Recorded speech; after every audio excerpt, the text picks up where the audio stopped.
So the final book of my top 5 is The War of Art by Steven Pressfield. This is the book I quoted in my TED Talk that's been watched by hundreds of thousands of people. And I love this book. It's short. The chapters are like 2 pages. And again, it teaches you how to get in touch with your own brain.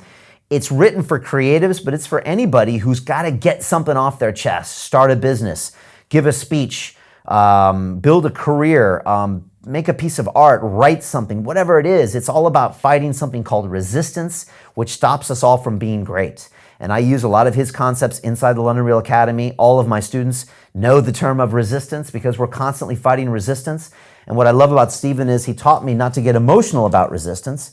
And that way we go ahead and expect resistance in anything we do in our life, and we don't get emotional when it happens. So when your wife or your husband or your boyfriend, your girlfriend doesn't support what you're doing, say you join London Real Academy and you want to build a business, that's just resistance. It's trying to find out how bad you want it.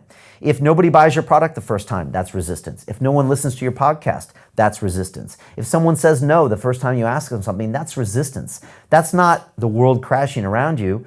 That's just built in to see how bad do you want this change. And it's a great concept. There's a lot of great stuff in here about the War of Art. It talks about procrastination.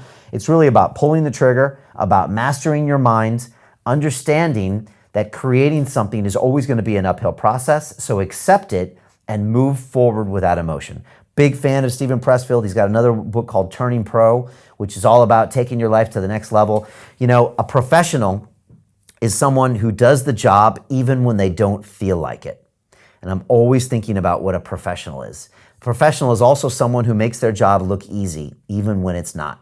And when you look at the professional actors and Olympians and people like that, they do amazing things and they make it look, that's what they do every day. That's what a professional is. And that's what you should try to be in anything you do, whether you're being paid for it or not. Be a professional. Show up and honor the life that you have by coming 100% every day. Or as David Goggins would say, 140%.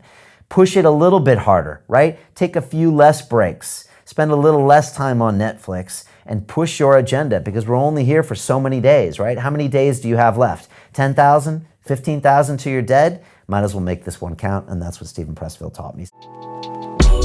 At London Real, we believe that individual transformation can change the world.